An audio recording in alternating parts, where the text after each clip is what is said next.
Hello and welcome to the New York Sports Show, your number one all New York sport podcast. I'm your host, Dominic Konowski. Now, for those who have been at this channel for a while now, you guys know how much I talk about the Knicks and how much I love the New York Knicks. I have two New Yorkers on, one a very big upcoming artist, and we have one who is a Knicks fan himself. So with that said, I'd like to welcome the audience to Dio and Bezo. Hello and welcome to the New York Sports Show. What's up, man? How y'all doing? Yeah. New York, we in the building. Yeah. Yes, sir. Happy to have both of you guys on. Now, we just saw the New York Knicks end their season with 41 wins. First time since 2013 they will be making a playoff appearance. Can both of you describe what you think about the season and how it went regular season-wise, at least? So I'm gonna go. I'm a big New York Knicks fan. I've been watching the Knicks since the early '90s, since the U and the Oakley days. I've been following the Knicks ever since then. I fell in love with the Knicks then. To see where we at right now, man, is amazing, man. Like night in and night out, I watch every game. So I'm a big Knicks supporter. And in the beginning of the season, before we played our first game, I made a prediction, and it went kind of viral on Twitter. I said we was going to go 40 wins and we was going to make it to the playoffs. And we did exactly that. We did 41 wins and we in the playoffs. So it feels great, man. Just watching the Knicks, what we've been through even here, from GMs from all the players coming in and out and all the coaches changing. So I like where we at right now, man. I'm loving it, man. It's the best season by far, man. Yeah. True indeed. In like the past couple of years, the Knicks definitely came up. The transition to the new coaching, the new players, they all came together, and it's been a real good season. Like Knicks fans are like everywhere, they everywhere, like California, they all over the country. New York people that love the Knicks, they all over the country. So the Knicks fan base is definitely getting what they deserve. From the past couple of years. So it's definitely good for basketball because of the Knicks. The Knicks is a very big franchise as far as the NBA is concerned. Like, the Madison Square Garden, the channel, everything Knicks, I know everything is real big right now because of where they at in the playoffs. They have an opportunity to really, really do something. Even though everybody got their mindset on these other teams, the Knicks really do have a real strong chance to make a real scream in this playoffs. Yes, they do, and it's going to be very interesting. I feel like at some point every NBA player wants to play at Madison Square Garden on the New York Knicks. I mean, everyone wants to be on the New York Knicks. They're kind of like the New York Yankees of basketball. Yes, they have not been the top team for the longest time, but they have built a true dynasty, I guess you could say, in a way. And Tom Thibodeau, he has definitely helped change the Knicks culture for a good thing this season. Oh yeah. The culture is definitely different now. From top to bottom, and it really started with me personally. It started with the GMs. It started with the front office. That was the first major move that we made before we acquired Tom Thibodeau or anybody that we got now. Some of the players that we got on the team now, we had last year, we just added a few players, Alex Burks, Derrick Rose, none of them well, which was a big help for us to get us to that next level as far as from a defense perspective and some more scoring. But it all started with Leon Rose and it started with William West. And I love what them guys doing in the front office and Scott Perry. I can't forget about Scott Perry. And they doing a great job, man. They're doing a great job from top to bottom, and they brought Tibbs in.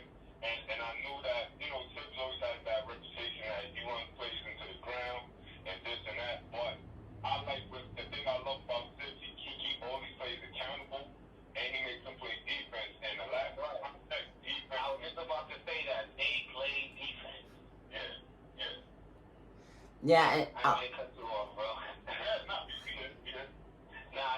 just about to tap into the same thing. As far as defense is concerned, they definitely stopped the ball. Yes. It makes it exciting again. You want to watch them play against your favorite And they could compete against the bigger teams too, which I feel like is the biggest thing. And let me just remind everyone, this is almost exactly the same team that we had last year. Yes, we had a couple new additions, but overall, the Tom Thibodeau was able to make a 21 win team into a 41 win team.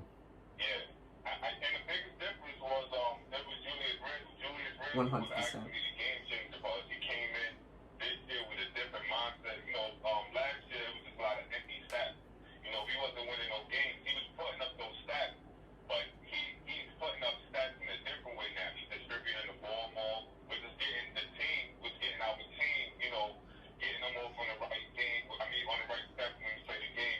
Everybody's shooting better. RJ Barrett, this is the second year he took a jump. So he's shooting better. I think he's shooting 40% from three. So it just really started with like Julius Randle, and I think Julius Randle got these guys all conditioned to where it's like they ready to really make a push right now. And it's exciting watching the Knicks, man. It's like I get emotional watching them because I was watching them when they was losing, man. Like I was like, so we was watching them too. So it's like to watch them win. It's something special, man. It's really something special to watch.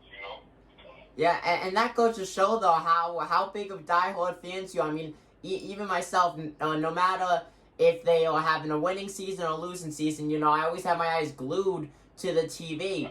The New York Knicks are a special team in a good way, no matter if they have something going for them or something not going for them. The way that they're able to move their fans and just the team in general is truly amazing, and you don't see that much in the sports world. Right. That's a fact. A lot of teams don't have what the Knicks have. Win or lose, they are still one of the top franchises in sports. They do a lot. The Knicks do a lot. Like, they still are the kings of New York City. Of course. I'm talking about, as far as sports, like, everybody, the Yankees, yeah, but if the Knicks only have to win one.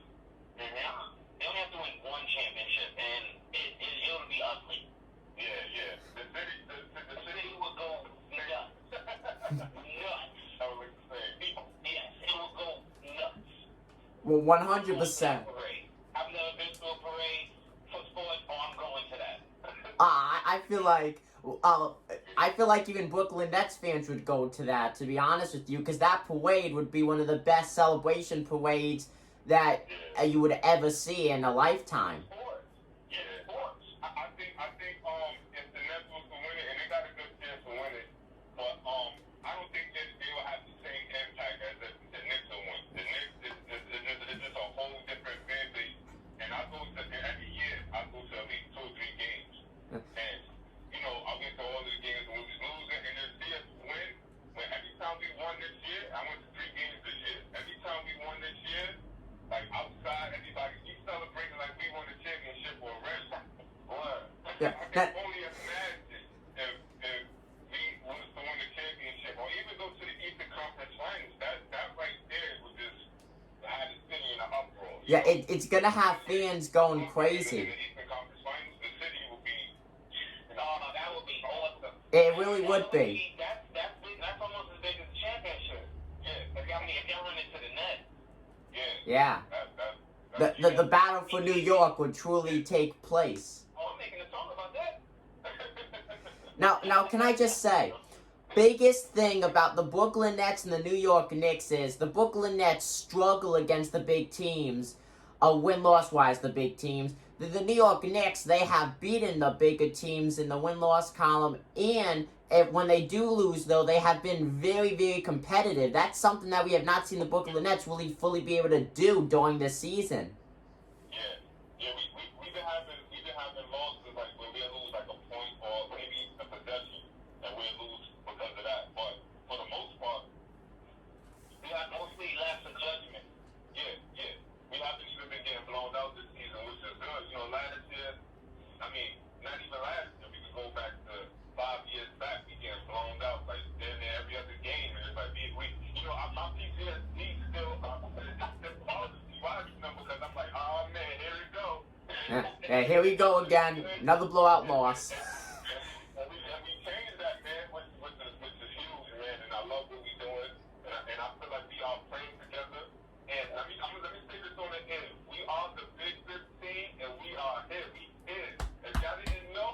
Yes, sir. The Knicks is here, man. We here, and I know we here to stay. This ain't gonna be a fluke season. This is gonna be what you see when you watch the Knicks, man, for sure. Tom Thibodeau has woken up a sleeping giant, and I love it. Elevates his game to superstar, all-star level. Yeah, the Knicks gonna be a problem. Derrick Rose, can I just say, the effect that Derrick Rose has had on the team is truly something like never before. Derrick Rose, the youngest MVP in NBA history, he's done so much while he was on the Knicks this season, and I hope that they would re-sign him, because if I'm correct, he's gonna be a free agent this offseason. Yeah, he's definitely coming back. You know, him and Tibbs got that synergy. Him, Tibbs, and Todd Gibson. So you can definitely expect those two guys back for sure. Like they coming back. We gonna re-sign Rose. We gonna re-sign Todd. I kind of wanted to keep everybody. You know, probably just add some shooting, maybe in a maybe some draft or something. We get another wing player or something, or we can see what we can do in free agency. But I kind of want to keep this group together because I see something special with them. And nobody, everybody wrote us off. It was like, oh, the Knicks is not going to do nothing this year. Look, they was just doing our roster. Vegas had us projected at 22 wins. We superseded that. And not only that, we fourth in the East. Yeah. We finished the regular season fourth in the East. Nobody seen that coming. Nobody. And I love that. I love that so much. That's like we one player away, and that's like we championship contenders. Like, Yeah. That's what I feel like. I feel like we one player away. We need a finisher. We need a poster that can shoot lights out. One ball, he can shoot lights out. Maybe we can go get Duncan Robinson. He's a free agent coming up. Maybe we can go get like a Kyle Lowry or somebody like that. I think we one player away, man. You never know. If things be shaky and Clipperland, you know, we could probably try to Kawhi Leonard over there. Yeah. Well, man, that'll crush the NBA. That will have everybody like, what? Yeah. Now, the Dio, you being a big Knicks fan, now you are inspiring artist. Are you actually coming out with a new album? Could you talk to us about that? Yeah. All right. So the top of the year before the season started, I dropped an album called Knicks Tape, and it's out on all streaming platforms if y'all want to go get it. It's called Knicks Tape, you know, and that was the one that actually set it off. But it was doing so good that a couple fans was hitting me up and they was like, hey man, you know, you should do a playoff one. And I was like, I don't know. But then it really just started resonating with me, like I should do it. And then I got like an opportunity with a couple guys that got big platforms, and they actually backing up the project. So I feel like it's only right that we give Knicks fans that playoff push album.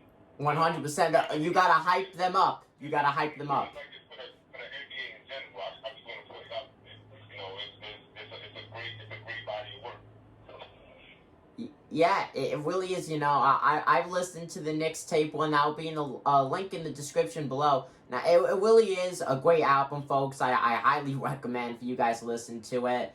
And, of course, you know, like you said, your fans telling you to make a playoff one. You got to hype up the city of New York because the Knicks are going places. Now, that would be very awesome if the Knicks end up playing one of your songs at MSG during a playoff game or something. Oh, that would be beautiful. Oh, you know, that's in the works right now. That's in the works right now.